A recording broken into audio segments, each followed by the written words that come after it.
Buenas tardes a todas y todos. Muchas gracias por estar acá.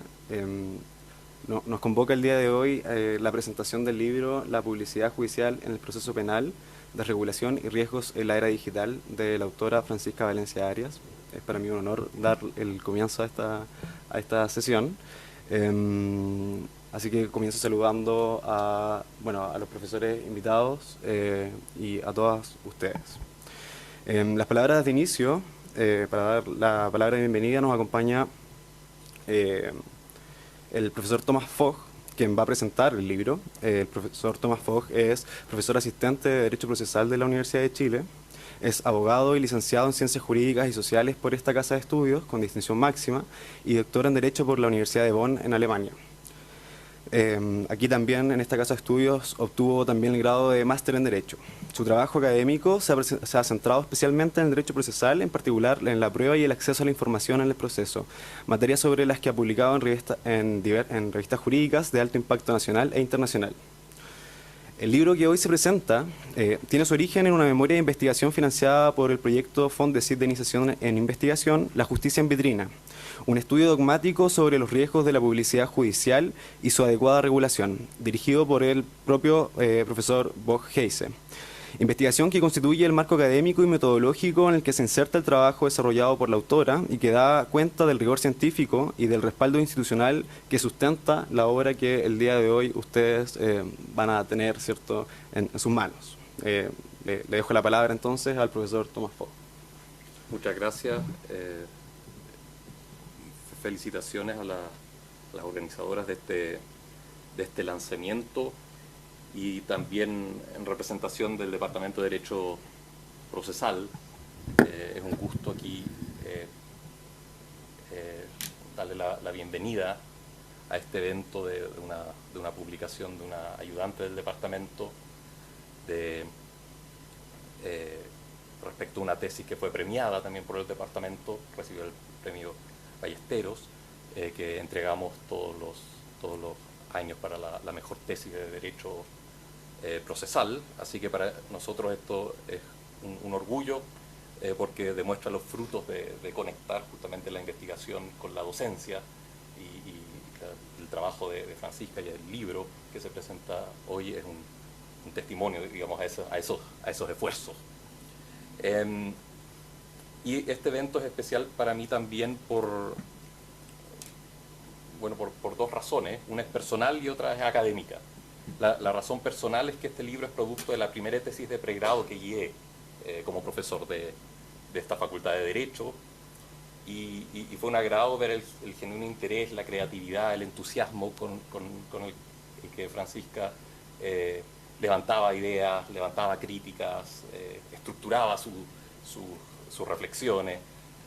Así que quedé bien, yo feliz, pensaba que era la regla general como guía de tesis de pregrado, que me distorsionó completamente las expectativas. Después me di cuenta que se debía a la excepcionalidad de Francisca, pero con mucha satisfacción, por lo tanto, y con mucha alegría también veo aquí que ese proyecto llegó a consolidarse y adoptar el formato libro para alcanzar también una audiencia más amplia. Ese es el aspecto personal aquí. El aspecto académico es, como ya Yerko lo anticipaba, que este es un producto de un Fondesit, de un proyecto de investigación, el Fondesit sobre la justicia en vitrina, un estudio dogmático sobre los riesgos de la publicidad judicial y su adecuada limitación. Y con eso yo intenté abrir, que mi Fondesit de iniciación, y con eso intenté abrir una línea o un programa de investigación más amplio que busca asumir el gran desafío que es adaptar el problema de la publicidad judicial a los tiempos en que la lógica del consumo y la difusión de la información ha cambiado radicalmente. Y ese es un programa, un desafío grande, porque no basta simplemente investigar lo que existe y analizar lo que existe, sino que hay que desarrollar nuevas categorías de derecho procesal. El derecho procesal no conoce categorías para adaptarse a este desafío. El derecho procesal conoce la dicotomía entre publicidad y secreto, entre todo o nada, ¿no es cierto? Y eso tiene que migrar conceptualmente hacia una lógica de manejo diferenciado de los riesgos de la difusión de información. Y eso justamente, entre muchas otras categorías que hay que y superar así el esquema rígido de regla general y excepción que nosotros conocemos desde el derecho procesal tradicional. Así que ahí está ese desafío conceptual ante esta mirada. Y también hay otro desafío que significa hacerse cargo de términos paraguas que también por activismo político se están instaurando en este tema, publicidad judicial, que son la idea de transparencia judicial o justicia abierta, que son más bien conceptos que vienen o que se asocian a un activismo político más que a la ciencia del derecho procesal.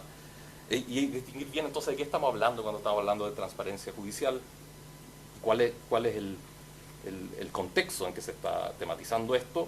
Y ahí yo creo que hay que como el mapa más general, hay que tener en cuenta que cuando uno habla de transparencia de la justicia, o de justicia abierta o publicidad judicial, se está refiriendo, me atrevo a decir, a 4 tipos de ámbitos. Uno es el ámbito de la publicidad del proceso judicial, que es el ámbito del libro que lanzamos hoy. Otro, que es distinto, es el ámbito de la transparencia de la organización de justicia y la transparencia también de los órganos que intervienen en el proceso y en general que forman parte del Poder Judicial o que son auxiliares del Poder Judicial. ¿Ya? Transparencia y de nombramiento, transparencia de declaración de intereses, transparencia estadística, todos esos temas. Después hay otro tema que es distinto, es cuál es la relación apropiada entre el Poder Judicial, o los jueces en particular, y los medios de comunicación, que también es una pregunta distinta. Ahí están los temas de vocería, ahí están los temas de cuánto se puede restringir la libertad de expresión de los jueces frente a los casos que están viendo o frente al Poder Judicial en general. Pero también para los litigantes, en qué medida los litigantes pueden instrumentalizar el interés de los medios de comunicación para los fines comunicacionales de su proceso. Si ahí deberían haber límites éticos, legales, etc. Es otro ámbito. Y finalmente, bajo transparencia judicial, publicidad judicial, justicia abierta, se entiende también exigencias de acercamiento de la justicia a los usuarios, que es nuevamente un tema que yo diría que es distinto. Es decir, el lenguaje fácil, cápsulas educativas, resúmenes de sentencias que sea más accesible al ciudadano común y corriente. Así que aquí ya podemos distinguir 4 elementos que todos se discuten a la vez, o se asocian a la vez con transparencia judicial. Pero incluso en el tema de la publicidad del proceso judicial, que es el tema del libro, uno puede empezar a distinguir. Primero la publicidad externa respecto a terceros y la publicidad interna respecto a los intervinientes. Estamos hablando de la publicidad de audiencia, la publicidad de expediente o la publicidad de sentencias. Hay que distinguir. Dentro de la publicidad de audiencia estamos hablando de la publicidad presencial, es decir, que personas pueden presenciar la audiencia, o ya la publicidad audiovisual, es decir, que más allá de presenciarla se difunda a través de medios de comunicación o se grabe mediante medios técnicos. Así que en cada uno de estos elementos hay distintos bienes jurídicos en tensión. Y por eso es importante precisar, porque uno puede estar a favor de más transparencia en un ámbito y más escéptico respecto a otro ámbito. Como yo voy a dar el ejemplo de que yo soy más escéptico respecto a la publicidad del proceso judicial, especialmente la publicidad audiovisual de las audiencias, soy más escéptico, pero soy muy partidario de mayor transparencia orgánica, si uno quiere, en el Poder Judicial. ¿Ya? Así que ahí pueden haber distintos matices, ya no es todo pro o contra transparencia. Y respecto entonces esto solamente para mostrarles el mapa del desafío en el cual y la línea y el programa de investigación dentro del cual encontramos este libro, este trabajo de Francisca. Y respecto a la parte de categorías que les había dicho, paso el dato, el producto de este Fondesit fue un artículo que se llama Confidencialidad Procesal en Juicios Públicos. Ahí yo trato justamente de actualizar un poco las categorías conceptualmente. Y otro producto para el tema específico de la publicidad judicial, el proceso penal, está este producto que se aportó en formato de tesis, ahora es un libro que lanzamos hoy día, que es la publicidad judicial en el proceso penal. Y, y yo voy a destacar respecto a este libro,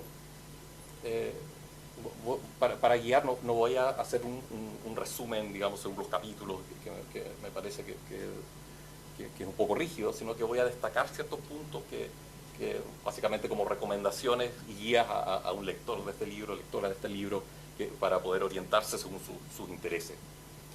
Uno de los grandes méritos de este libro, encuentro yo, que es el levantamiento de información y de la formulación de problemas respecto al tema de la publicidad judicial en el proceso penal. Especialmente está la denuncia del déficit regulatorio en la materia, el artículo 9 del COT y el 289 del CPP, y no mucho más que eso.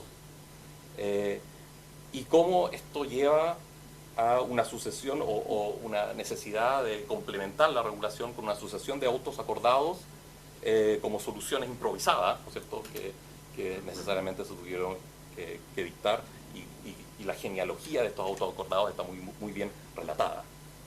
Pero la tesis va mucho más allá del levantamiento de información, o sea, el libro, perdón, va mucho más allá que el levantamiento de información, sino que, y esto encuentro especialmente interesante y destacable, propone yo lo llamaría una perspectiva integral de los riesgos de la publicidad, de los bienes jurídicos. ¿En qué sentido integral?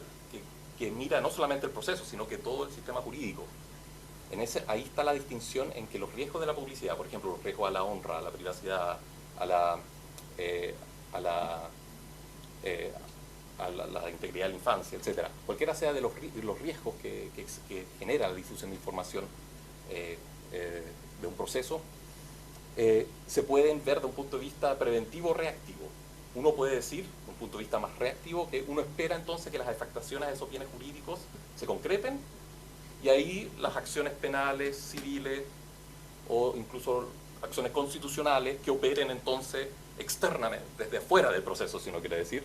Y es entonces un problema no es un problema del derecho procesal, sino que es un problema que se aborda mediante todo este tipo de acciones que pueden hacerle frente a afectaciones de la publicidad.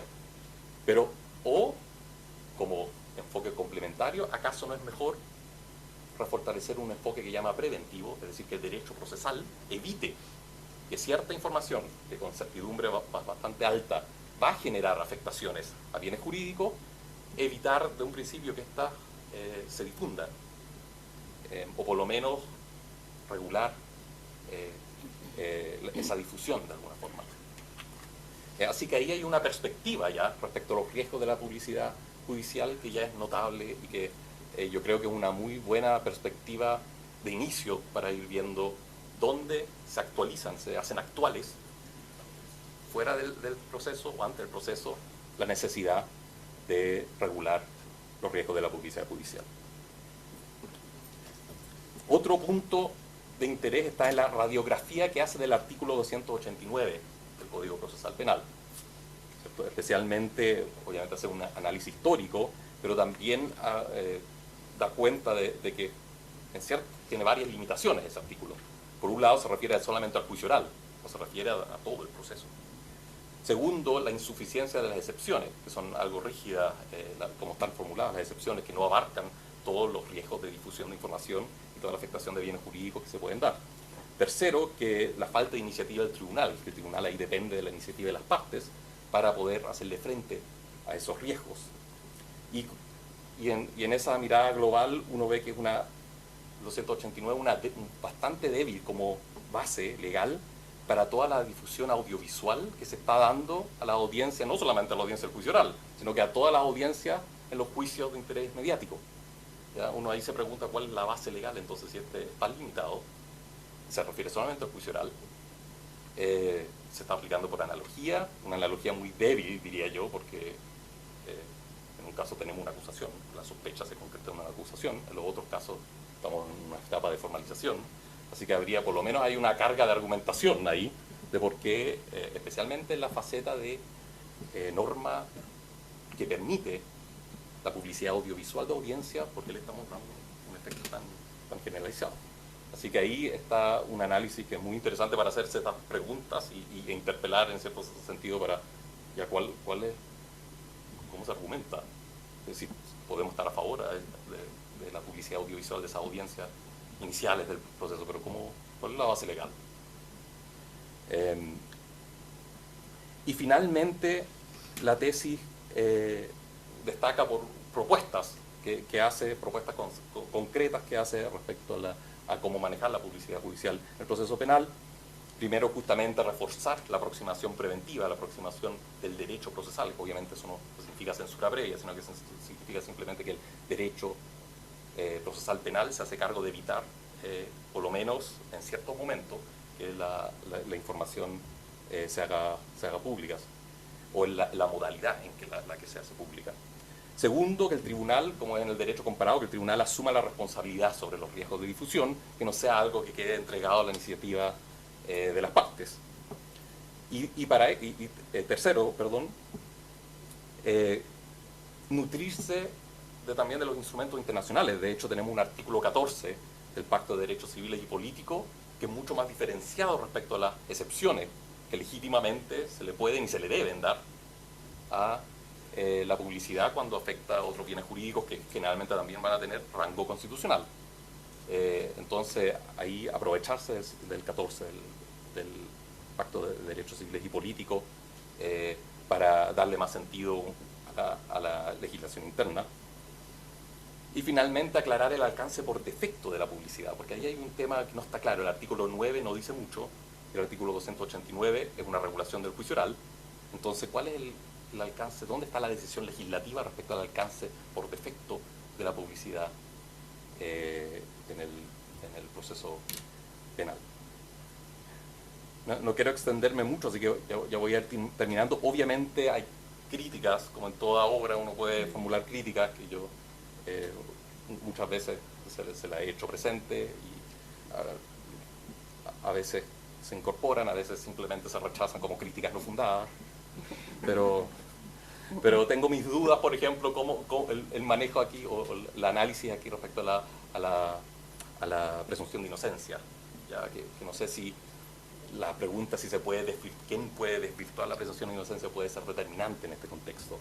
O también, a veces tengo mis dudas también, como se sugiere, especialmente al final se sugiere que la publicidad de audiencia no debería existir fuera del juicio oral, es decir, que debería ser secreta en las audiencias. Yo no sé si estoy tan seguro respecto a eso. Yo creo que al menos la publicidad presencial, yo estoy a favor de que la publicidad audiovisual se elimine de la fase de investigación. La publicidad presencial, es decir, que periodistas puedan ir y después reportear sobre lo que vieron en esta audiencia, yo creo que tal vez es difícil, o me parece difícil encontrar una justificación de por qué excluir esa posibilidad, esa modalidad de publicidad, ¿ya? Así que ahí hay algunas críticas que uno puede formular, pero para terminar, no deja de impresionar la explosión de ideas que contiene este libro de una joven procesalista que interpela y llama de forma propositiva a asumir justamente este desafío de adaptación, de adaptar la publicidad judicial a nuestros tiempos. Así que felicitaciones, Francisca, por este gran logro y esta gran obra. Bien.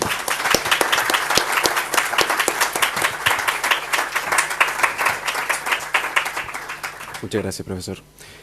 El primer comentario del libro estará a cargo de la profesora María Inés Horvitz Lennon, profesora titular del Departamento de Derecho Penal de la Facultad de Derecho de la Universidad de Chile. La profesora María Inés Horvitz es licenciada en Derecho de esta casa de estudios y doctora por la Universidad Autónoma de Barcelona, en España. Cuenta con una amplia y reconocida producción académica en Derecho Penal, Derecho Procesal Penal y Derecho Penitenciario, incluyendo obras de referencia de Derecho Procesal Penal chileno, ampliamente utilizadas en la formación universitaria y en la práctica judicial.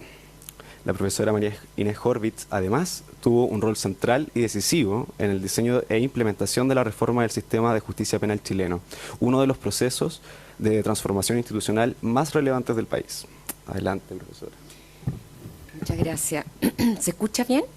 Ya. Bueno, obviamente primero, antes que nada, agradecer a Francisca. Realmente fue una sorpresa la invitación.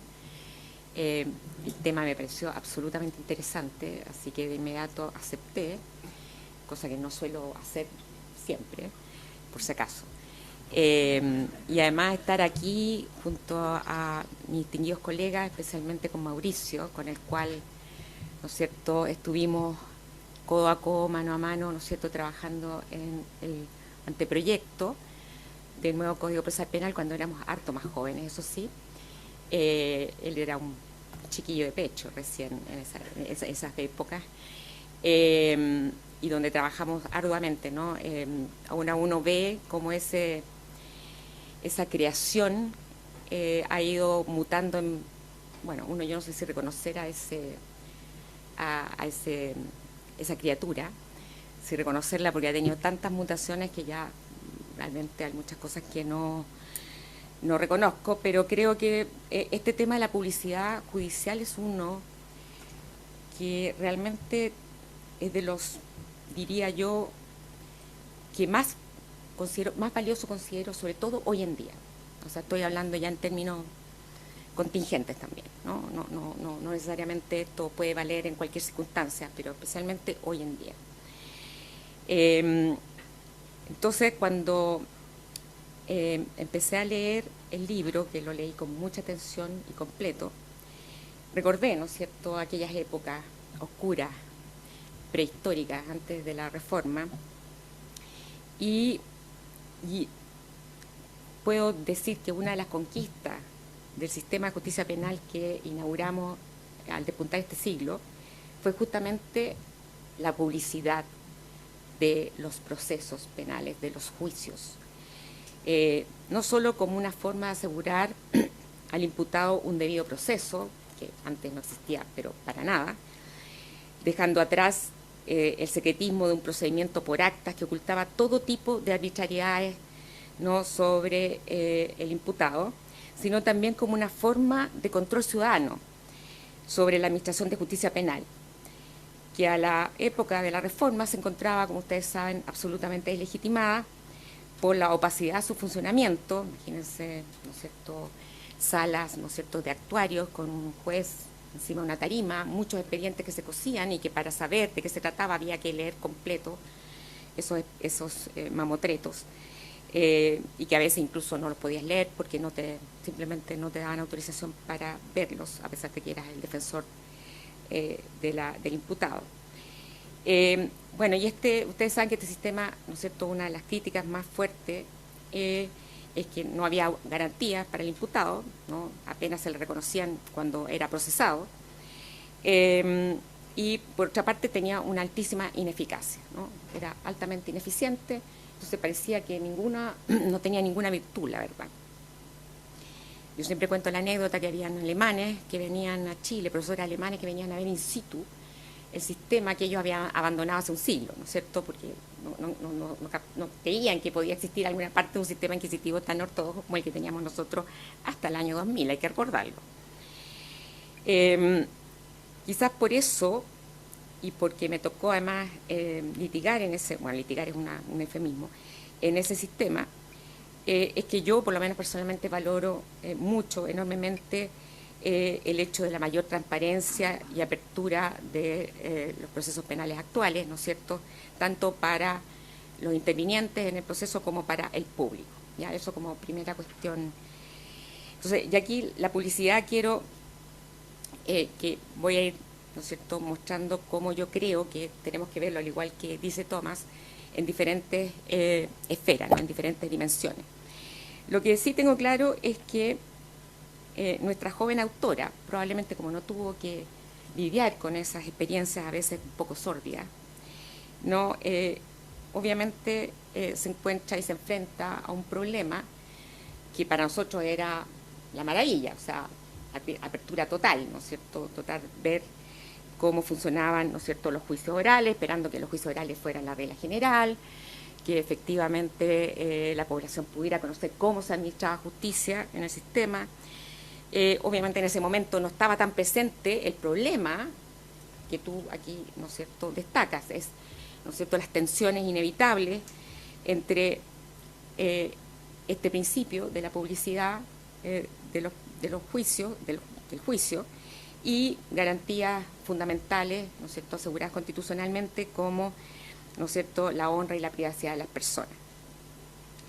Evidentemente que hay una tensión entre el derecho a la información, la libertad de prensa, ¿no es cierto?, versus la libertad de expresión, la libertad de información, el derecho a la información que tienen todos los ciudadanos del país. Ahora, se han formulado, voy a ser muy esquemática en hacer una breve lineamiento de cuáles son los argumentos que han habido a favor y en contra, ¿no?, en general, ¿no? Porque muchos de ellos son bastante razonables, ¿no? En contra, de lo que se trata es evitar el show mediático, la estigmatización de los imputados, que compromete la independencia de los jueces en la medida en que, ¿no es cierto?, al estar a la luz de los focos, ¿no es cierto?, y saber que hay un público expectante, tratan de eventualmente complacer ese público, induce a cierta teatralización por parte de los intervinientes y del tribunal. He visto jueces muy teatrales en los juicios, y esto como remedando un poco las series de televisión estadounidenses que son completamente, yo lo digo y lo vuelvo a decir, nada que ver con nuestro sistema. O sea, nada que ver con nuestro sistema. A ellos no les importa la verdad, ¿no?, de los hechos en el pasado. Lo que interesa es ganar la competencia, ganar, y por lo tanto, si ganan, no importa cómo. Aquí se supone que no, se supone que importa la verdad retrospectiva. Viola la prohibición de comunicación de los testigos y peritos. Claro, si tú estás viendo lo que está diciendo el testigo y lo puedes ver como nuevo testigo, evidentemente es un problema. Compromete también la seguridad eventualmente de los intervinientes. Y se dice que, en definitiva, como me parece que Tomás es lo que piensa, que la presencia ¿no es cierto?, física de las personas interesadas en la audiencia sería suficiente, no sería necesario la propagación por los medios de comunicación. En cambio, los argumentos a favor son que evita arbitrariedades y neutraliza las presiones. Si había algo que existía en el sistema antiguo, y lo viví, era, ¿no es cierto?, las llamadas informales. No voy a decir que ahora no existen, porque ya hemos sabido que también existen, pero antes era una cosa, pero era casi un negocio, ¿no? Ir hablar habían abogados que eran especialistas en hablar con ciertos jueces o ciertos ministros para obtener, ¿no es cierto?, fallos favorables o no. ¿No es cierto?, como no era nada público ni oral, entonces era cosa de, ¿no es cierto?, tú ganabas un caso en primera instancia, pero luego en la apelación, misteriosamente, se revocaba todo y a veces ni siquiera había mucha motivación.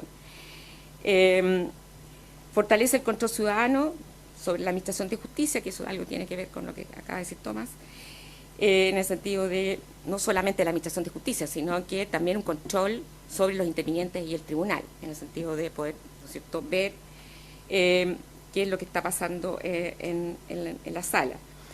A mí me parece este otro punto muy importante, que es que la transparencia de la justicia restablece la confianza en ella. Hoy que vivimos momentos muy complejos para el sistema de justicia en general, para la administración de justicia, ¿no?, donde hemos visto, ¿no es cierto?, los escandalosos casos de corrupción dentro del Poder Judicial, y advertimos que todavía una cosa que uno creía que estaba más o menos erradicada sigue ahí y no sabemos hasta dónde va a llegar, ¿no?, si finalmente va a tener que salir todo a la Corte Suprema para poder finalmente, o algunos ministros de la Corte de Apelaciones, para poder terminar, ¿no es cierto?, con esta verdadera gangrena que hemos ido. Yo no creo que sea nueva, yo creo que simplemente ahora se conoce, simplemente, y eso por la transparencia y porque existen periodistas que son de investigación, que son serios y que no están en busca del estrellato. Evidentemente no se pueden evitar los excesos periodísticos, yo los sufrí en una causa terriblemente, y evidentemente uno lo que no puede hacer es plantear una censura al periodismo, ¿no? Incluso la propia Francisca rechaza que exista, ¿no es cierto?, censura al periodismo, lo cual yo estoy totalmente de acuerdo. También el hecho que exista transparencia y que exista un juicio evita que cada uno de los intervinientes o los testigos vayan a dar su versión, ¿no es cierto?, privada, personal, a los medios de comunicación. Si además tienen que declarar en juicio, ¿cierto?, y ahí se va a conocer su real versión. Y creo además que pueden existir arbitrios, o sea, ya se está conociendo más o menos mi postura, que no es la tuya. Yo creo que existen arbitrios para poder cautelar realmente esos derechos constitucionales que me parecen muy importantes, pero que en ese sentido, por lo menos ahora, no sé, tal vez cambie de opinión más adelante, pero me parece que ha sido muy positivo lo que Francisca plantea como una especie de tendencia que ha tenido, ¿no es cierto?, la Corte Suprema a través de sus autoacordados de dar primacía, ¿no es cierto?, al derecho o a la libertad de información por sobre el derecho a la privacidad y la honra. Ahora, con relación a... ya estoy ya, chuta. Ya, bueno. A ver, con respecto a la presunción de inocencia, estoy completamente de acuerdo con Francisca. Yo creo que la presunción de inocencia no es una regla que sea aplicable, el destinatario del principio no es la ciudadanía, no es los periodistas, no es el público en general. Es una regla de trato para los tribunales y para los órganos de persecución penal, dentro del proceso. O sea, yo no te puedo tratar como culpable, sino debo hacer, ¿no es cierto?, tomar las medidas, ¿no es cierto?, para que evidentemente el proceso penal, cosa que no ocurre en general, pero que no se te estigmatice, que no hayan afecciones a tus derechos más allá de los necesarios, etcétera, etcétera. La prisión preventiva, y aquí Mauricio ha escrito mucho sobre el tema, ¿no es cierto?, es uno de los problemas que presenta nuestro sistema penal, pero yo diría específicamente además respecto de cierta población, porque hay otra que es inmune a la prisión preventiva. O sea, es como que, ¿no es cierto?, hay cierta clientela habitual de la prisión preventiva que es la más débil, la más vulnerable, y por supuesto en ese sentido también uno dice, bueno, si la aplicamos para todos, ¿no? Aunque eso no ocurre en la práctica. Bueno, y para ir, porque ya de verdad, ¿cuánto me queda? 5 minutos. Ya, 5 a 7 minutos. Bueno, voy a ir más rápido. Entonces, la autora propone, ¿no es cierto?, el eje ferenda una serie de medidas que a mí en general me parecen bastante razonables, ¿no?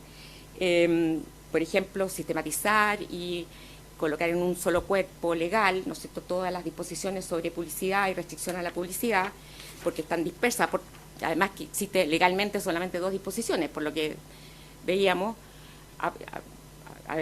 con excepción de eventualmente leyes especiales que planteen algunos casos de restricción a la publicidad. Pero en general la publicidad está planteada en el artículo 9 del COD y en el artículo 289 del Código Procesal Penal en relación al juicio oral únicamente. En relación a la formalización de la investigación, voy a tratar de ir a lo que ha habido controversia.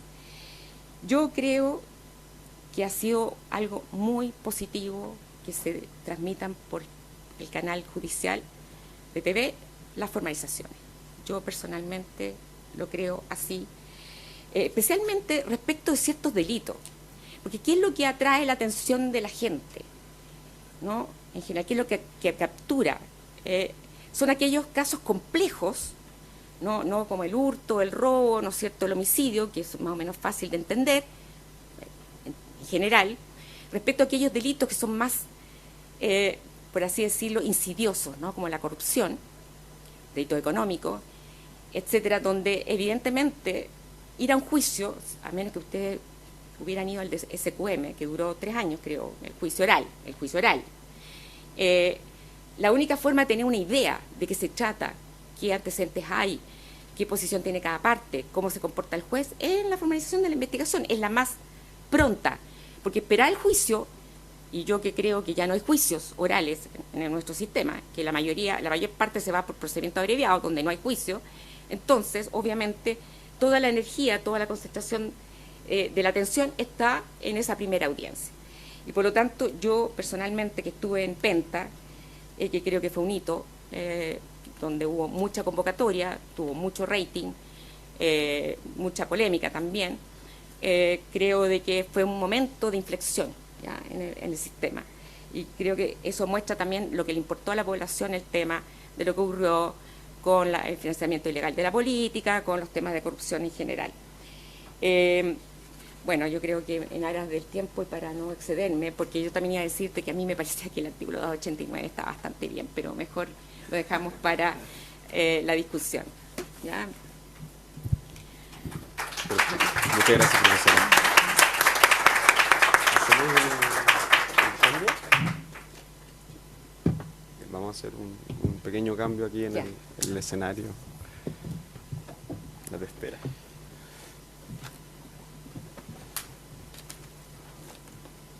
Bueno, si ustedes no le han dado ganas aún de leer el libro con lo que ya va, en realidad no sé.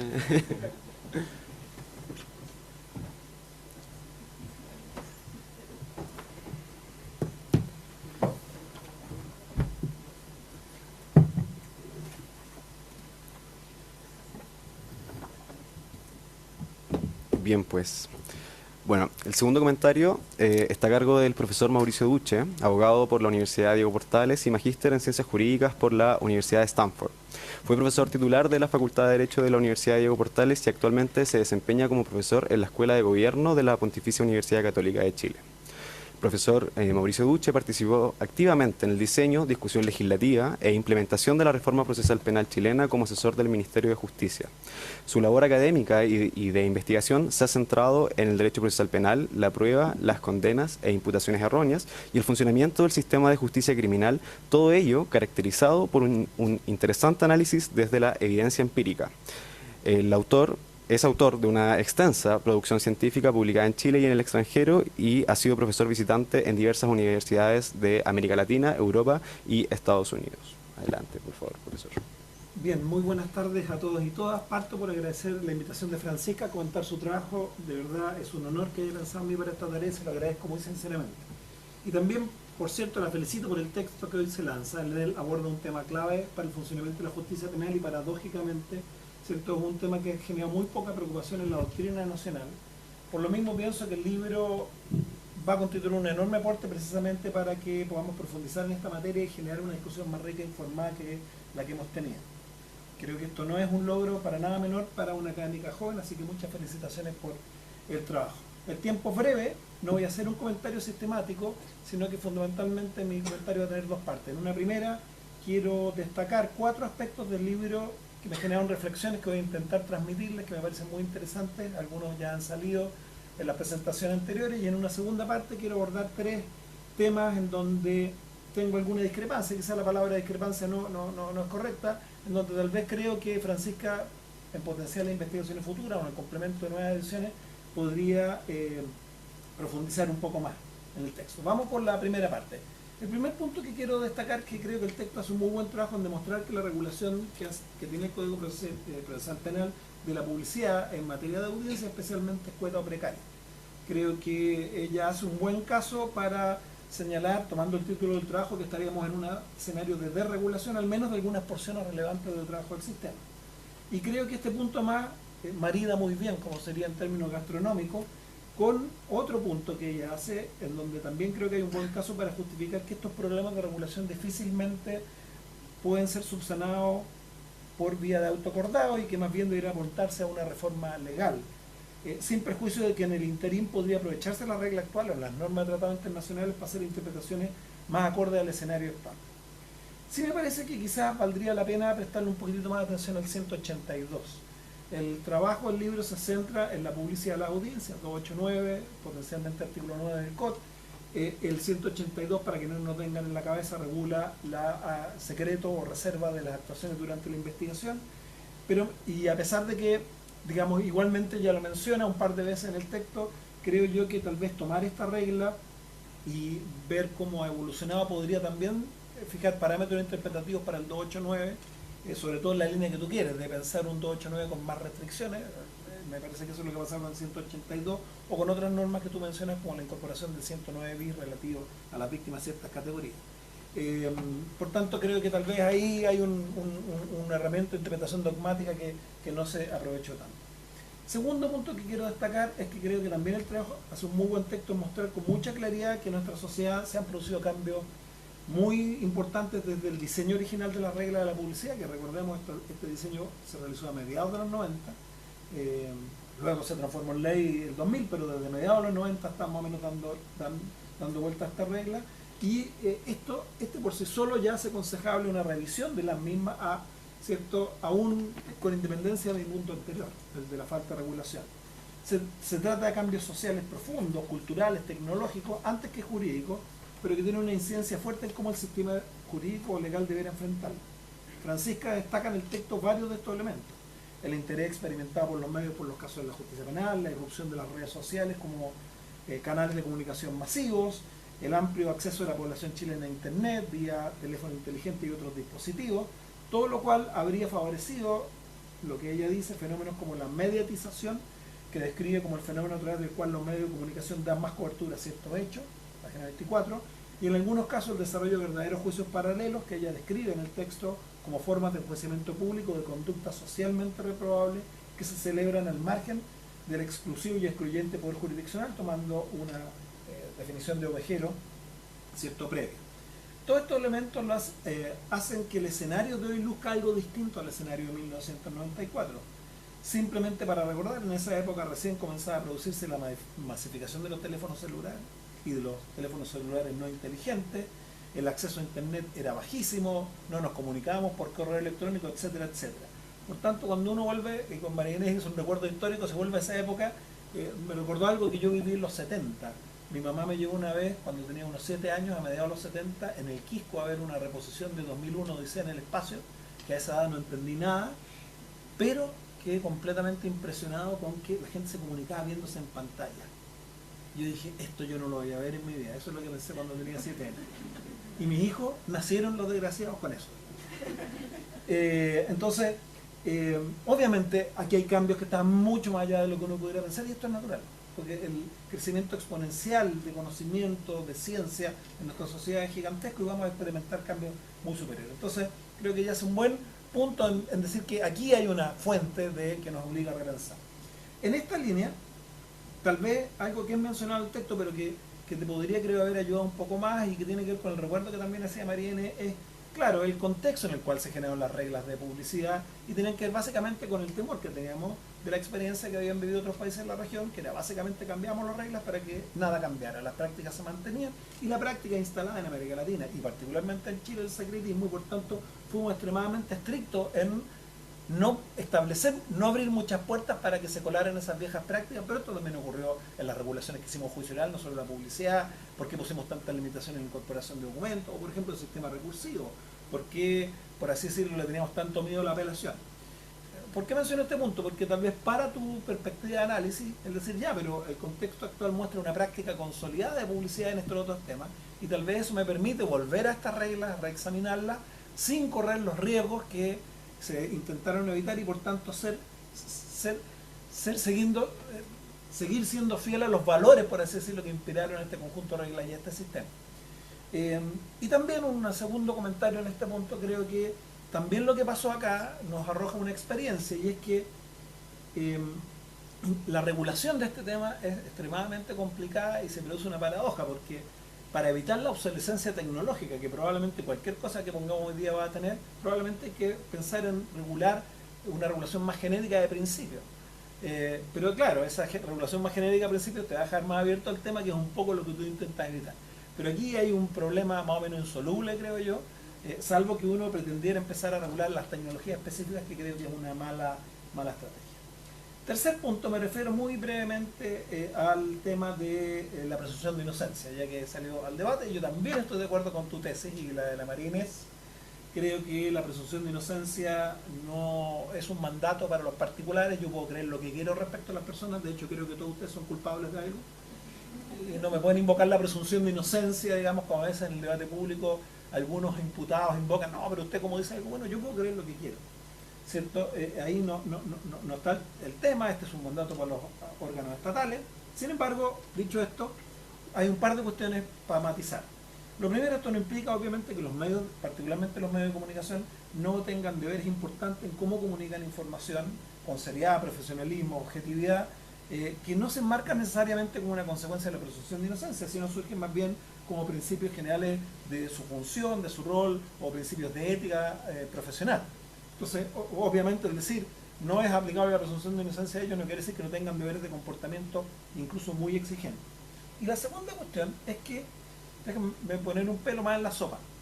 Estando de acuerdo con esto, creo que esto no se hace cargo del problema de fondo. ¿Cierto? Y por tanto creo que hay que enmarcar un poco mejor el problema de fondo. Yo creo que el problema no está en que un particular o un medio diga algo. El problema que se genera es cuando, a partir de cómo los medios comunican en una cierta situación, esto genera un entorno de condiciones para que en sí tiene un mandato, como un juez, esté con la suficiente libertad para poder aplicar la presunción de inocencia, que es un poco el ejemplo que recordaba Marinés con los casos de prisión preventiva, los casos de alta connotación pública. Entonces, yo creo que no sé si gastaría mucho más ejercicio en decir quién es el titular de este derecho, sino más bien cómo nos hacemos cargo de este problema. Porque aquí hay un problema, creo yo. O sea, y como digo, tomar postura acerca de la presunción de inocencia no me debería impedir tener que hacerme cargo de esta situación. Un cuarto punto que quiero destacar digamos, en reflexiones que me ha generado el texto, porque como se decía, es muy rico en temas y a uno le generan muchas ideas, qué sé yo, tiene que ver sobre cómo se abordan las funciones de la publicidad. Me parece muy interesante el planteamiento del trabajo en agrupar los distintos objetivos, funciones, en un eje dual como es legitimación y prevención. Pero te hago un par de observaciones.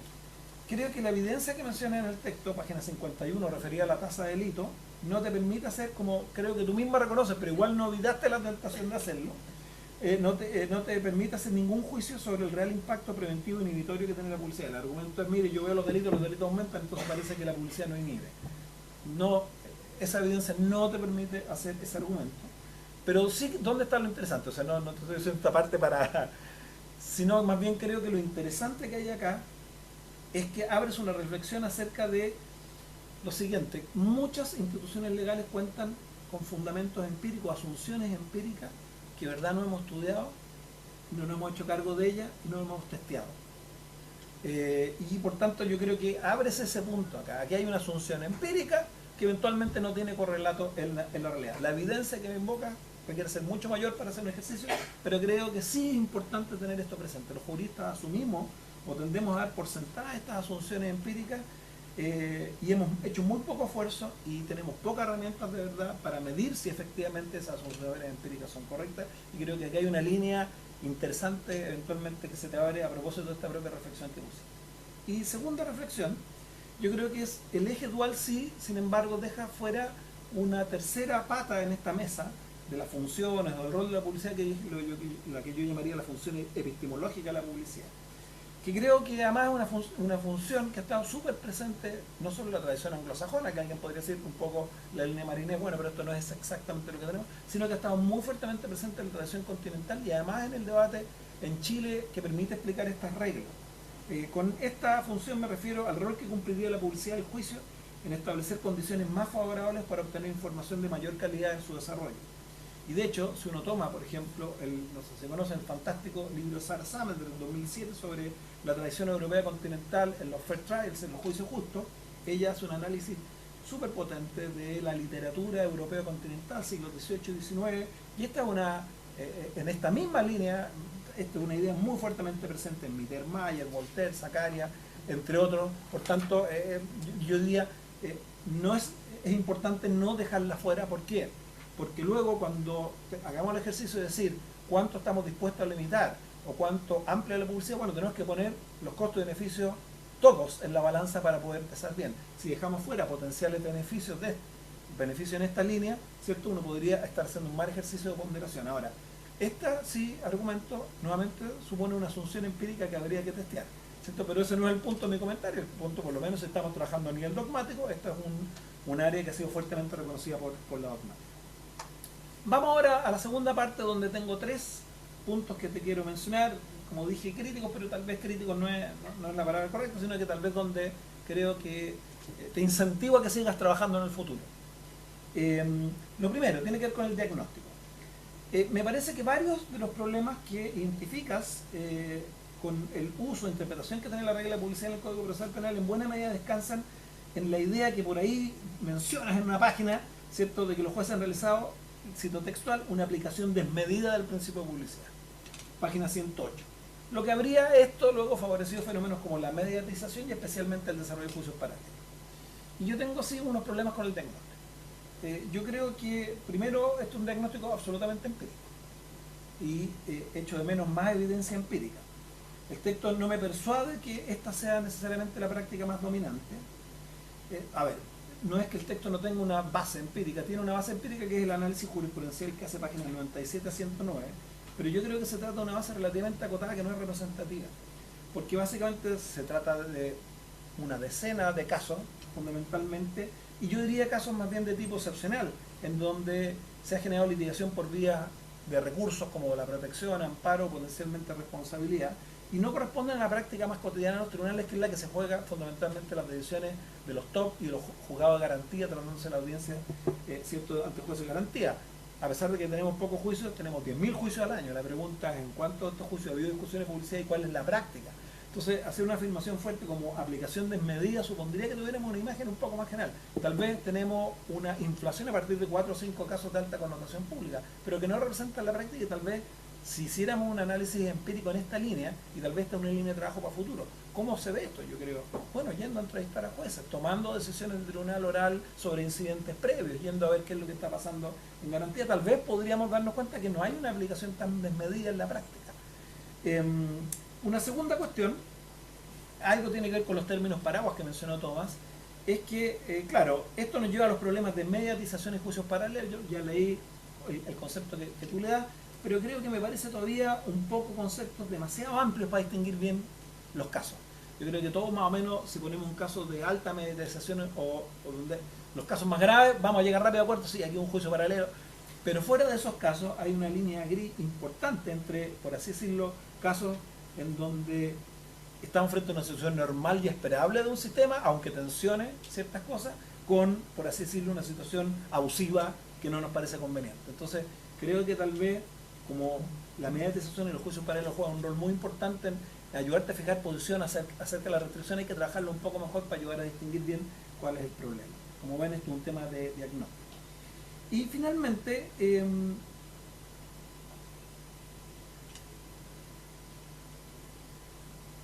a ver, porque esto lo voy a vincular con lo que viene después.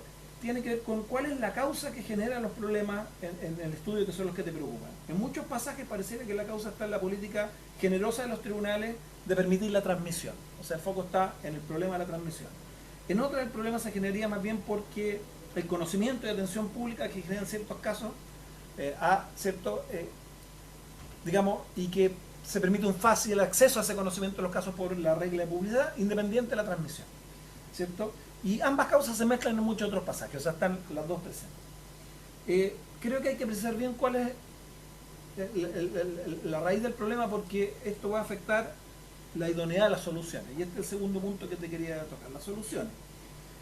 La idoneidad de las soluciones depende siempre muy fuertemente de la causa que intentamos atacar y de cómo entendemos la propuesta ayuda a superar algunas de estas causas. Yo creo que en general las soluciones que tú planteas en el texto, en la parte final, son idóneas y adecuadas, ¿cierto?, para hacerse cargo del problema de la transmisión. O sea, donde el enfoque preventivo o el reforzamiento del enfoque preventivo, como lo plantea Tomás, ¿cierto?, probablemente le apuntas bien. Ahí hay un tema. O sea, la transmisión ya uso en ciertos casos, y esto lo podemos regular mucho mejor con la estrategia que tú propones. Sin embargo, creo que tiene límites para el segundo problema. O sea, el problema de que cuando los medios de comunicación, ¿cierto?, se interesan en un caso, porque me parece que ahí el problema no es tanto el origen del problema de la publicidad del sistema judicial. El origen del problema simplemente está en el funcionamiento general de los medios de comunicación en la sociedad actual y el enorme interés que el sistema judicial genera en el mundo, los casos. Si un caso genera interés en los medios por cualquier razón, ya sea la gravedad, la calidad del interveniente, etcétera, etcétera, me parece que los riesgos de mediatización y juicio paralelo se producen, aun cuando dispongamos muchas herramientas para restringir la publicidad y aun cuando no transmitamos nada. Se trata de una fuerza en la sociedad contemporánea bastante imparable que genera conductas como las filtraciones ilegales, que son hoy día una de las principales fuentes, que no tienen nada que ver con la publicidad e incluso están prohibidas, incluso fuera de ellos con el propio trabajo investigativo que hace el periodismo. Entonces, la verdad, no sé si hay una respuesta clara a este tipo de problemas desde el derecho procesal, la verdad. Ahí tengo que ser un poco... Tomás plantea que tal vez tenemos que repensar las categorías y hay una fórmula entrar a resolver esto. Pero no pondría todos los huevos en la canasta del derecho procesal. Creo que las soluciones de regulación procesal pueden ser intentos de tapar el sol con algún dedo en algún sentido. Y intuyo tal vez que los cambios van más en la línea de revisar obligaciones, deberes y estándares de funcionamiento de los medios de comunicación, que es un tema que tú explícitamente no abordas en el trabajo, y yo creo que es correcto que no lo haya abordado, porque si no el trabajo es inmanejable, pero tal vez nuevamente aquí hay una perspectiva interesante, como te sugiero, la perspectiva empírica, la perspectiva desde los medios de comunicación. Y algo sobre el derecho comparado, estoy llegando al final, último punto. Me parece súper positivo que hayas incorporado un capítulo de análisis del derecho comparado, ya que intuyo que este es un ámbito donde podríamos tener pistas precisamente para resolver mejor este tema. El texto analiza brevemente normas internacionales y la legislación española y alemana, y con su breve desarrollo al tiro uno dice, aquí hay algo interesante, útil, que nos podría ayudar a resolver el problema. Sin embargo, creo que te quedaste un poco sin benzina, así para serte sincero. Este es un fenómeno que uno ya de viejo sabe, y también me pasa 1000 veces, es el capítulo anterior a las conclusiones y propuestas. Y claro, se desarrolla en páginas 133 y 138 y queda un poco trunco y uno queda con mucho gusto a poco. Porque además en esa línea, y yo creo que esto es un tema nuevamente, ahora yo hablo como si no fuera abogado porque trabajo en una escuela de gobierno, pero claro, donde los abogados tenemos poca vocación también es hacer derecho comparado más funcional y no normativo. Entonces, yo creo que ahí particularmente hecho de menos mucho más desarrollo, es cómo esas reglas operan en estos países o en el ámbito internacional, porque claro, estamos poniendo la situación con un diagnóstico fáctico en Chile, comparando con las normas. Esto cuando uno lo hace siempre salen ganando las normas, porque las normas establecen reinos maravillosos en que todas las cosas funcionan y la práctica muestra mucho más. Entonces creo que no solo echaría menos un análisis un poco más dogmático, sino que también ver un poco cómo operan esto en la práctica, y tal vez eso también nos podría arrojar muchas pistas, porque son países que tienen una reflexión más madura, muchos de ellos. En definitiva, pienso que un trabajo más profundo de derecho comparado podría mucho mejorar el texto de las propuestas, y quizás nuevamente un tercer desafío para el trabajo futuro, o no, para ediciones futuras del texto, o tal vez para líneas de investigación que quieras desarrollar. Yo no abandonaré este tema como es una vaquita que todavía le falta mucho por ordeñar, y tú abres todas estas líneas que recomiendo citar. Para cerrar nomás, el lanzamiento de un libro me parece paradójicamente el cierre de un periodo de trabajo muy intenso, pero también la apertura de un nuevo ciclo. El texto se hace público y por tanto se inicia un periodo en el que tendrás muchas conversaciones y discusiones sobre el texto. Espero que mis comentarios entonces te sean de ayuda para esas conversaciones, y por qué no te motiven a seguir profundizando este tema que necesita todavía mucha preocupación por gente como tú, que con este texto ha mostrado vocación por el trabajo riguroso y serio. Así que te felicito nuevamente. Muchas gracias, profesor. Bien, el último comentario estará a cargo de la profesora Pia Tavolari, profesora asistente del Departamento de Derecho Procesal de la Universidad de Chile. La profesora Pia Tavolari es abogada, licenciada en Ciencias Jurídicas por la Universidad de Valparaíso y doctora en Derecho Procesal por la Universidad de Friburgo, Alemania. Su formación académica se centraba especialmente en el derecho procesal y cuenta con una destacada trayectoria profesional, ejerciendo como socia del estudio Tavolari Abogados, jueza árbitro del Centro de Arbitraje y Mediación de la Cámara de Comercio de Santiago y como abogada integrante tanto de la Corte de Apelaciones de Santiago como de la Corte Suprema de Justicia. Ha sido además reconocida con el premio a la mejor docente de pregrado. Adelante, profesora. Muchas gracias. Tengo que confidenciarles algo. Yo fui profesora del ciclo de procesal de Francisca, entonces el lanzamiento de este libro no solamente me llena de una profunda alegría, como a todos los que estamos aquí presentes, que tenemos algún afecto por Francisca especial, sino que también de una satisfacción inconmensurable. Pensar que en algún grado pude haber influido, aunque sea un poquito, en el gusto que Francisca adquirió por el derecho procesal y que haya terminado ahora, porque tenemos tantísimo por delante, en un primer libro, es realmente una satisfacción que como docente uno no siempre siente. Entonces, muchas gracias, primero por invitarme, y muchas gracias por tu libro. Me siento muy reconfortada, de verdad. Ahora, comentar el libro de Francisca, de la publicidad judicial en el proceso penal, supone enfrentarse, creo yo, a uno de los dilemas más complejos del proceso penal contemporáneo. Y es cómo compatibilizar la publicidad judicial, que es un pilar de un Estado democrático, con la protección efectiva de derechos fundamentales, en un entorno que, como sabemos, está dominado por la exposición digital y la presión mediática. Este no es un libro complaciente, esta es una obra incómoda, porque nos obliga a revisar una convicción muy arraigada que tenemos en nuestra cultura jurídica, en cuanto a que más publicidad equivale siempre a más transparencia, a mejor justicia. La tesis del libro es más exigente y a mi juicio es una tesis honesta, porque la publicidad judicial puede llegar a convertirse en un factor de riesgo cuando deja de cumplir su función procesal y comienza a operar como un mecanismo de exposición social. Bueno, vamos con, ya se ha hablado mucho, voy a tratar de adecuar un poco a lo que no se haya dicho, el eje central de este libro, que es la publicidad judicial en la era digital. Yo creo que Francisca sitúa correctamente el problema en el contexto de este cambio tecnológico. La publicidad judicial ya no se agota en las audiencias abiertas, en la lectura de las sentencias, en el acceso que antes se había a los expedientes. Hoy la publicidad se expresa en plataformas electrónicas, en buscadores de jurisprudencia, en una indexación permanente, en la reproducción automática de las audiencias por terceros. Este libro demuestra cómo este nuevo entorno altera cualitativamente los efectos de la publicidad, generando consecuencias que el diseño clásico del proceso penal nunca previó. Uno de los aportes más relevantes, diría yo, del libro y que conviene subrayar, es mostrar que la publicidad judicial puede entrar en tensión, como se ha dicho ya harto acá, con la presunción de inocencia, entendida, como decía bien Francisca, no como regla probatoria, sino como una regla de trato. A ver, es que dogmáticamente diría yo que no existe una incompatibilidad estructural entre la publicidad y la presunción de inocencia.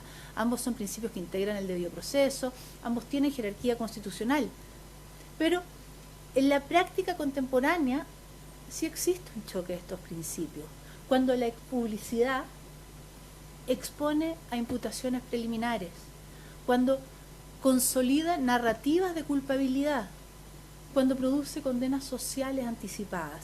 Y en este escenario la publicidad deja de ser una garantía y se transforma en una especie de pena informal, previa, ajena al juicio jurisdiccional. Yo entiendo que Francisca me invitó no solamente por cariño, sino por mi participación en la Corte. Entonces creo que me corresponde a mí hacer un pequeño análisis de la jurisprudencia que se ha citado. Yo creo que la jurisprudencia citada en este libro presenta avances y déficits. ¿Cuáles serían los avances? Bueno, un reconocimiento implícito a los límites que tiene la publicidad. La Corte ha reconocido especialmente, como se ha dicho, a través de autos acordados, de las regulaciones de acceso a las carpetas electrónicas, de los criterios distintos que existen sobre anonimización, que la publicidad judicial no es irrestricta, que debe armonizarse con la protección de derechos fundamentales. Y la verdad es que es un avance significativo. La Corte abandonó una concepción meramente formal de la publicidad y asumió, al menos normativamente, que el acceso digital exige algún tipo de cautela. Pero claro que la jurisprudencia también tiene déficits. Y es la ausencia de una doctrina explícita. Si uno pudiera analizarla desde una perspectiva crítica, yo creo que se puede advertir aquí un déficit importante, porque la Corte Suprema rara vez, la verdad, ha articulado una relación explícita entre publicidad judicial y presunción de inocencia. La protección se formula generalmente y básicamente en términos de honra, de vida privada, de datos personales, pero no se reconoce con claridad que muchas veces la exposición pública que se puede hacer de imputaciones pudiera llegar a vulnerar esta presunción, incluso sin afectación de la vida privada. Y yo creo que esta omisión conceptual debilita la fuerza de la garantía que nos otorga la jurisprudencia y deja el problema en un plano accesorio cuando realmente esto es un plano estructural. En sus fallos, la Corte normalmente reitera que la publicidad es la regla general, que el secreto es la excepción, reproduce el artículo 9 del Código Orgánico, el 289 del Código Procesal Penal, pero estas afirmaciones que hace la Corte, la verdad es que son afirmaciones de carácter meramente declarativo, porque no define qué debe entenderse por publicidad judicial en este tipo de contextos, especialmente en los de alta exposición mediática, no distingue entre publicidad institucional y publicidad mediática privada, no desarrolla estándares para que los jueces penales puedan autogestionar la publicidad de los procesos que están guiando. Y en definitiva es que tenemos una publicidad judicial que está reconocida formalmente, pero que en los hechos es materialmente indeterminada. El caso paradigmático, uno de los casos paradigmáticos que se citan en el libro, es el famoso fallo en el que la Corte Suprema se refirió a los juicios paralelos. Y ustedes probablemente lo recordarán, aquellos que todavía no han leído el libro, después de un denominado caso de abuso sexual de menores en que se estaban haciendo imputaciones, los imputados recurrieron de protección para pedir que por esta exposición mediática a la que habían sido objeto, se gestionara que existieran rondas de carabineros que estuvieran alrededor del domicilio para impedir funas, para impedir agresiones. Y en este caso fue cuando la Corte Suprema, la tercera sala, creo yo, habló de los denominados juicios paralelos. Y de ahí viene la expresión, el juicio judicial y el juicio paralelo que estaba haciendo la sociedad a este respecto. En esta sentencia, la Corte reconoce que la mediatización de un proceso penal puede afectar la honra, la imparcialidad judicial y también la presunción de inocencia. Sin embargo, lo hace confundiendo, creo yo, tres planos normativos. La publicidad judicial, que es institucional, que es procesal. De otro lado, la libertad de información, que es un derecho que pueden ejercer los particulares. Y en tercer lugar, la mediatización social que puede tener un conflicto penal, que es un fenómeno extraprocesal, que no está ni puede estar regulado por un código procesal penal. La Corte, en la medida en que no distingue estos planos, termina atribuyendo a la publicidad judicial efectos que no le son propios, justificando en definitiva restricciones directas sin acudir a los mecanismos procesales previstos en la ley.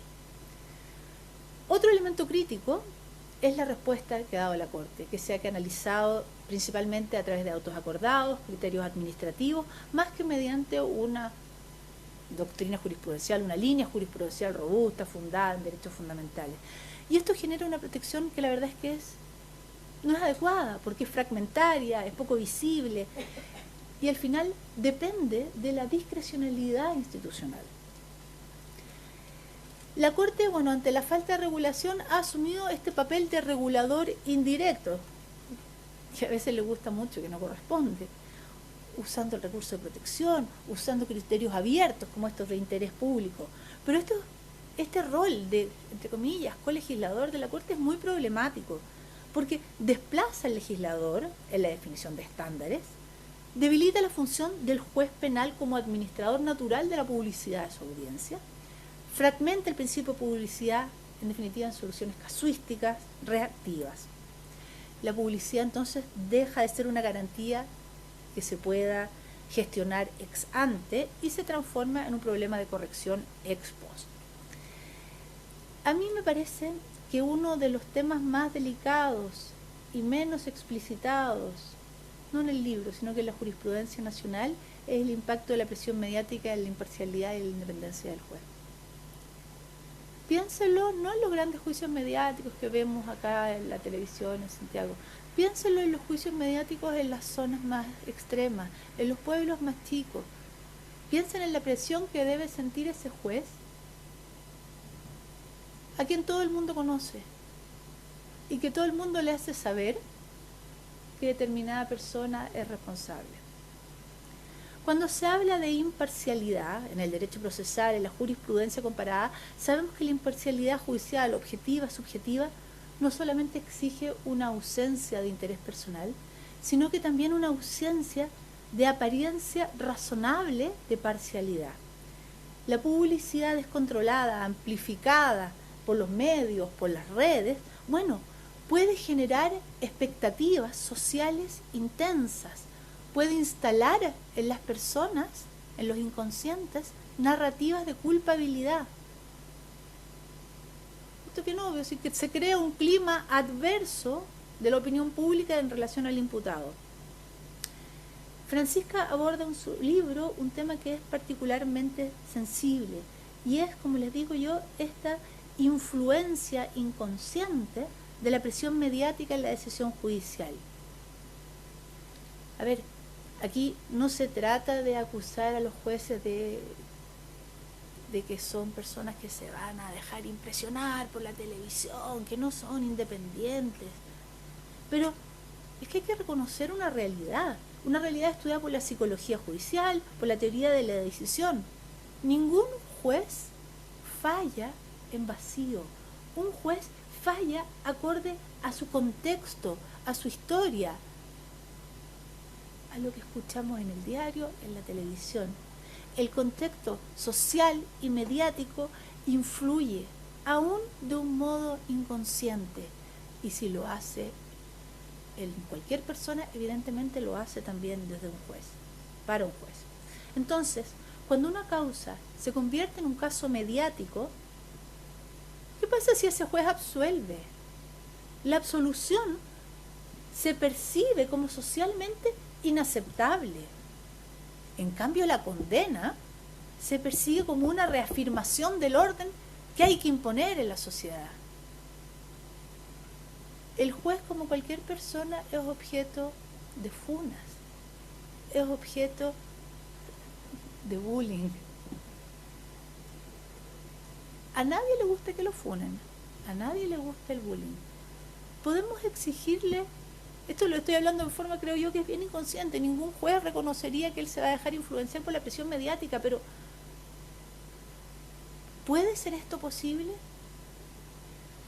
Yo creo que la publicidad exacerbada,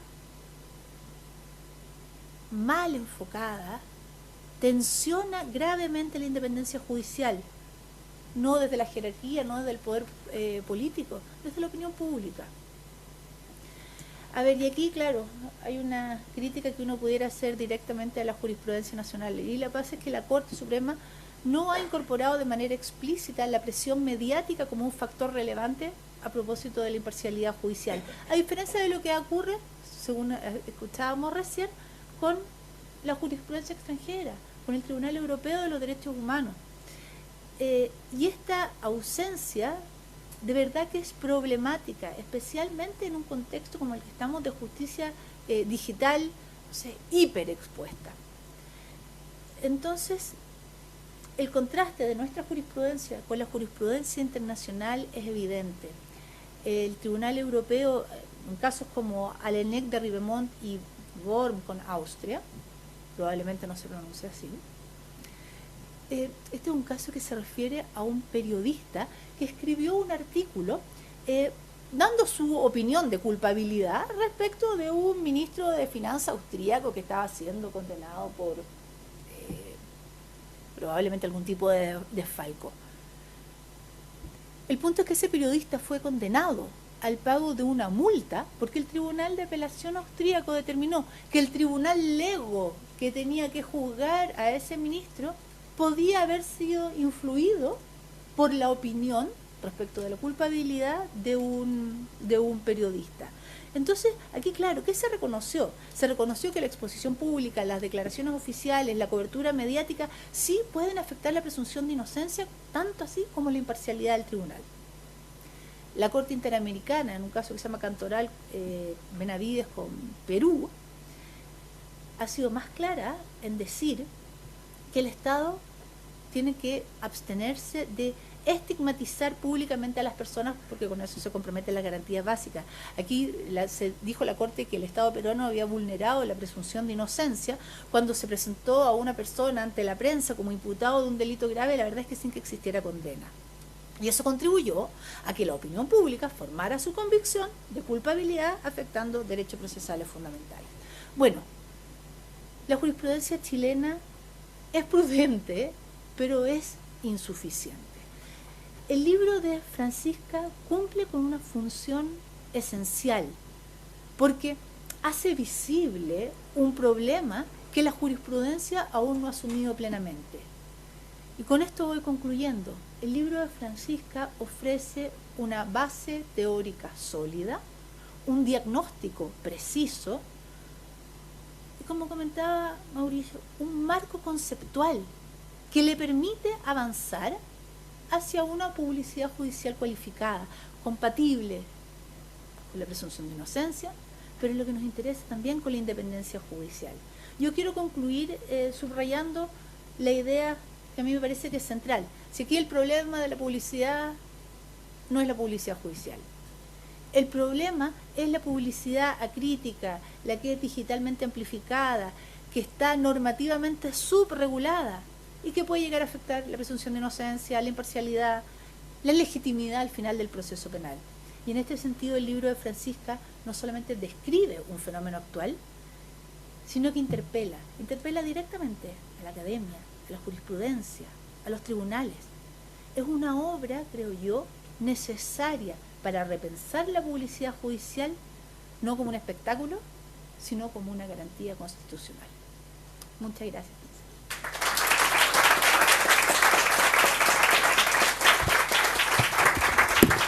Muchas gracias, profesora.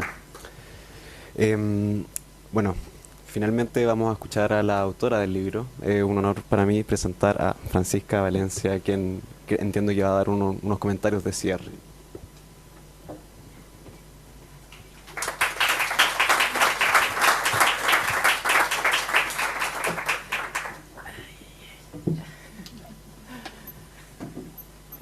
Bueno, hola a todos y a todas. Al fin los veo, estaba de espaldas, así que no había cachado quién había llegado. Muchas gracias por asistir hoy.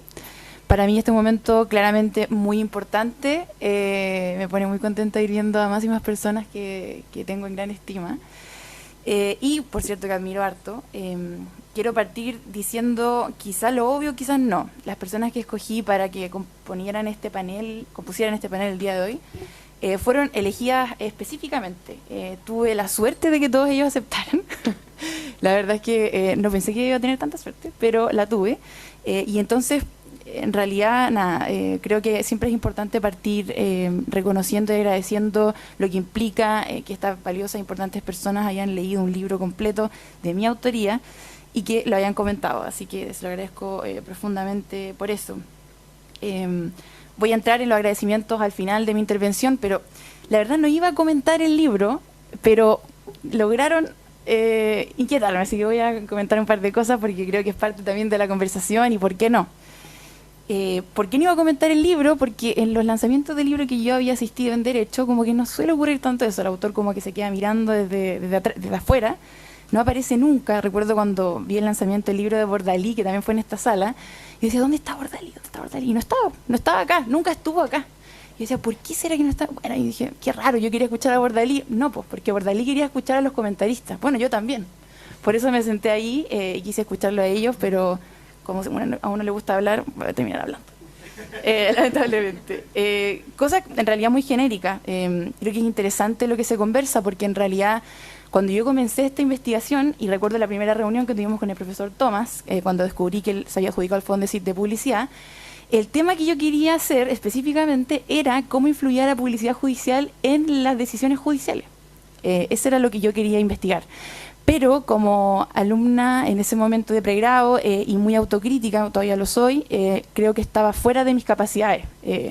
No tenía ni las formas metodológicas para hacerlo, ni el acceso a la información suficiente como para poder medir, que es algo que también aparece ahora en la conversación, cuestiones de metodología, que las tomo absolutamente y creo que da en el fondo para profundizar mucho más.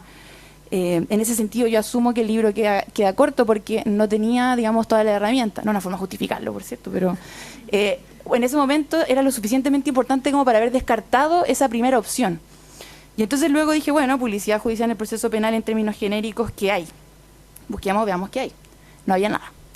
Bueno, las columnas de opinión del profesor Mauricio Duche, el profesor Cristian Riego también, y creo que sumaron mucho al debate en su momento, personas muy importantes, pero no había nada más. Un par de artículos españoles y, bueno, principalmente anglosajones.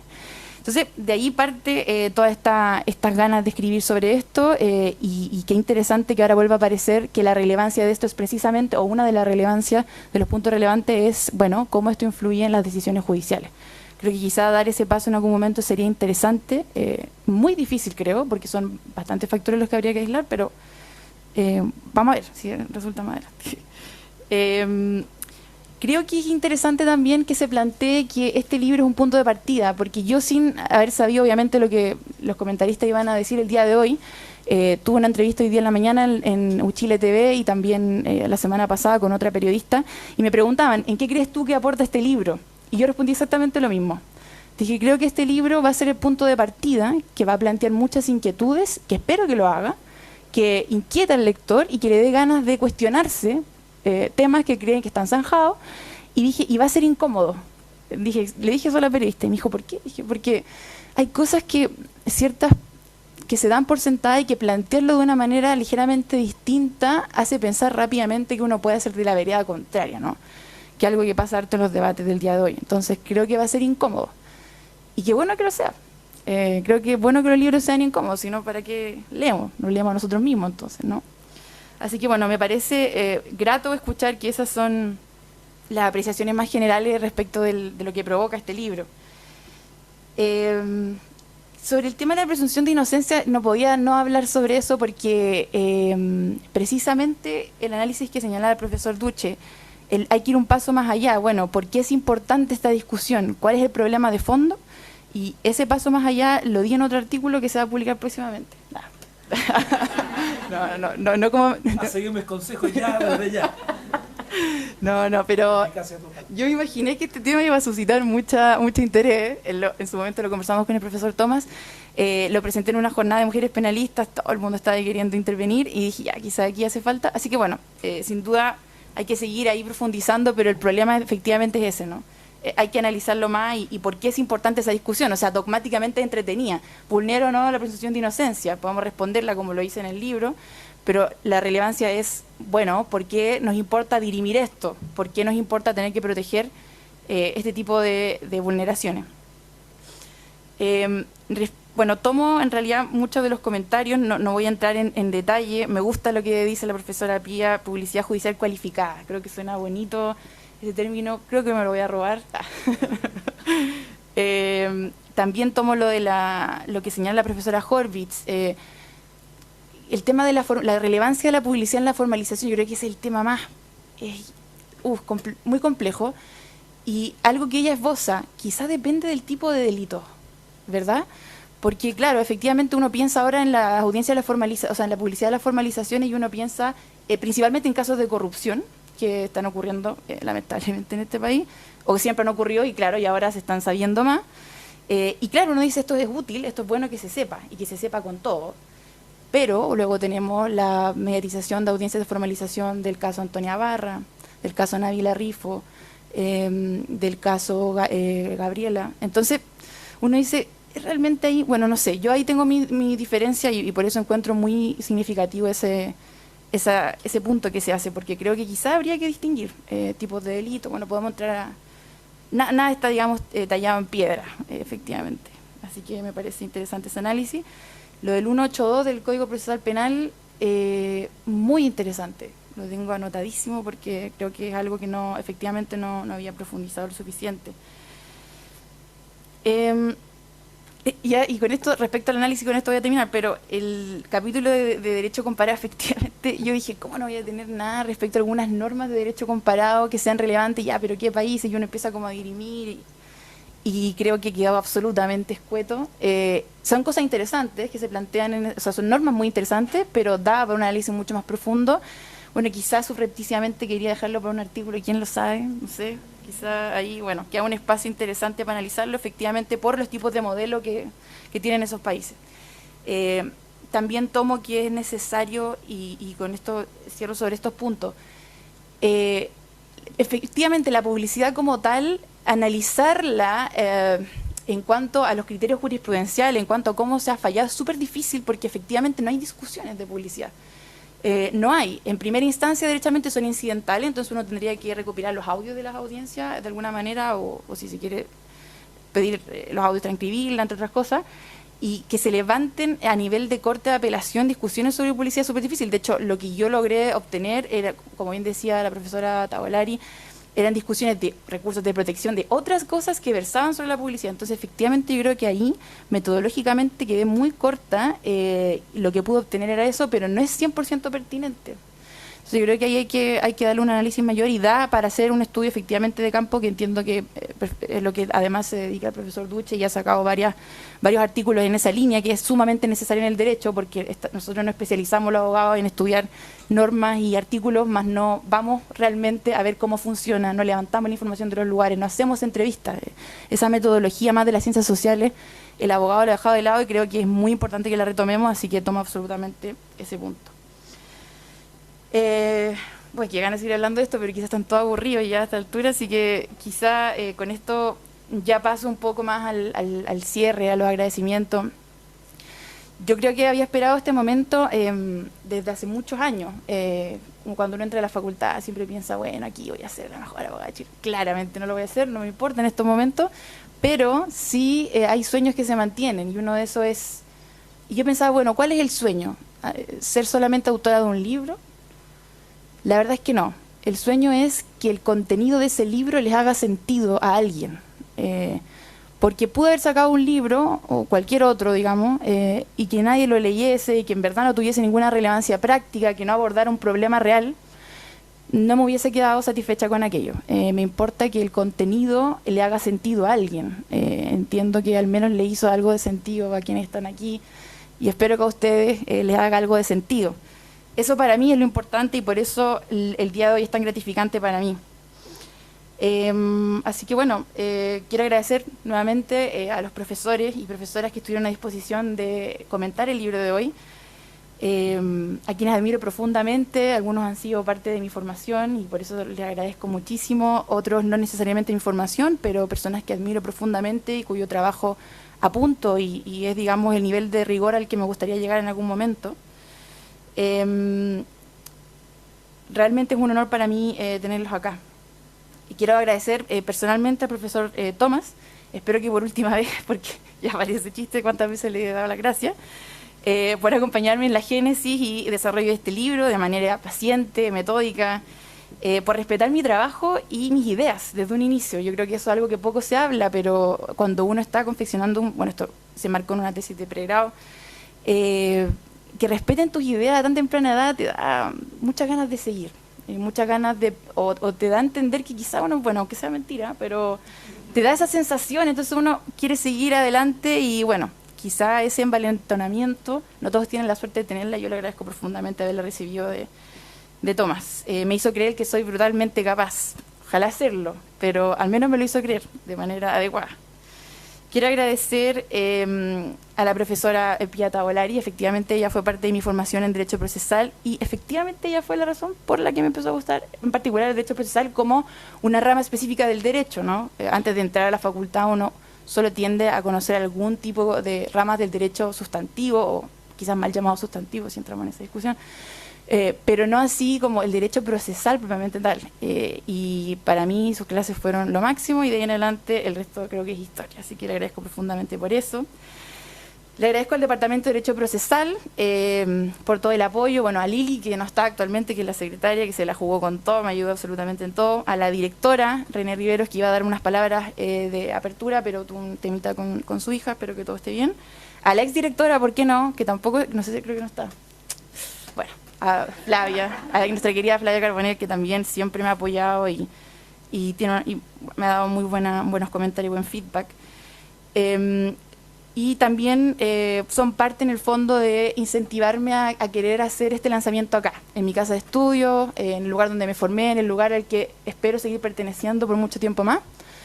Quiero aprovechar de agradecer al Departamento de Ciencias Penales, por cierto, y gracias profesor Berríos por asistir, a la profesora Horvitz, el departamento, a la profesora Claudia Cárdenas, el Departamento de Ciencias Penales, el profesor Ernesto, el Departamento de Ciencias Penales ambos fueron en el fondo los departamentos que me incentivaron a continuar por esta senda y los departamentos que me abrieron muchas puertas, entonces le agradezco profundamente por eso. Bueno, he pensado mucho que decir en este momento, obviamente y por eso he pensado en el objeto de un lanzamiento de un libro, algo les adelantaba. Me gusta harto pensar en el objeto de las cosas, quizá una deformación del abogado, no lo sé, pero Para bien o para mal, lo es. ¿Cuál es el objeto? Les comentaba el tema del lanzamiento del libro del profesor Bordalí. En ese momento nunca entendí realmente por qué no estaba adelante, si era el autor. Pero finalmente lo comprendí y refuerzo la idea, porque quizás el lanzamiento es para la autora. La autora de alguna manera quiere saber qué opinan las personas que más admira en el área y también saber qué cosas le reprochan, por cierto, para saber por dónde caminar. Este libro, entonces, es para eso, para escuchar, o este lanzamiento más bien busca eso, escuchar, entender, y que el lector quede absolutamente mareado con la cantidad de información como para decir, ¿sabes qué? Voy a tener que comprar este libro porque la verdad, si no lo leo, no lo voy a entender. El lanzamiento entonces es para uno, pero en realidad, ¿y la obra? ¿Qué pasa con la obra? En el camino de la academia es muy fácil caer en la producción tautológica, en la metaproducción, escribir para cumplir, escribir para mantenerse vigente, en la indexación. Entonces, ¿para qué escribir? Eso creo que no es algo que haga para mí, a diferencia del lanzamiento, que ya asumí que era para mí, ya todos lo saben. Quiero que sea para ustedes, para los lectores. Quiero que, como les mencionaba anteriormente, lo que escriba les haga sentido y tenga una utilidad. Quiero que cada esfuerzo que haya por plasmar algo en un artículo o en un libro nos permita acercar un poco más a una mejor justicia. Yo sé que esto es grandilocuente, pero creo que este es el momento para hacerlo. No creo que lo haga en día a día, pero ahora lo diré. Creo que efectivamente necesitamos producir cuestionándonos cómo funciona nuestro sistema y que esa producción sirva para mejorarlo y entonces aportar de alguna u otra manera.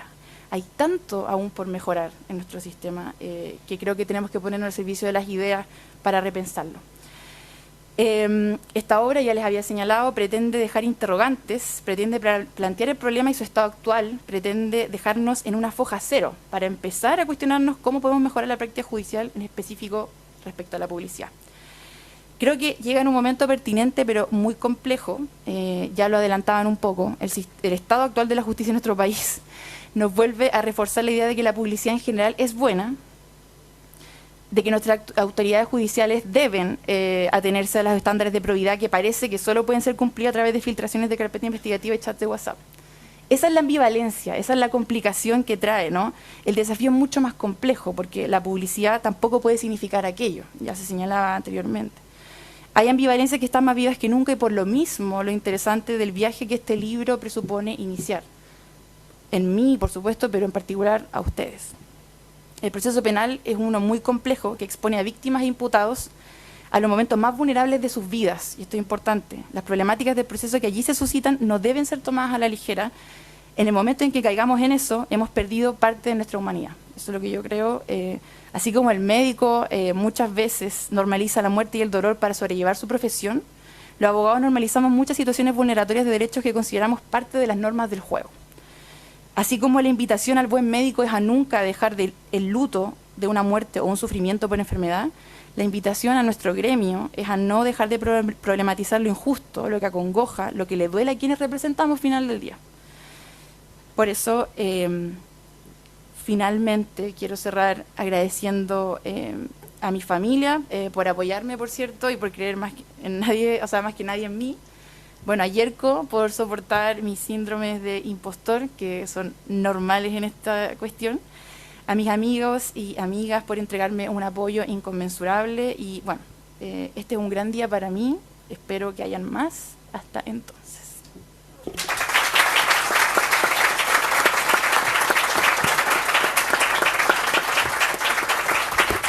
Bien. Así damos por terminada la presentación del libro. Están cordialmente invitados a un coffee break y también, ¿por qué no?, a pasar por el stand donde se está ofreciendo efectivamente el libro. Así que eso, muchas gracias a todas y todos por su asistencia.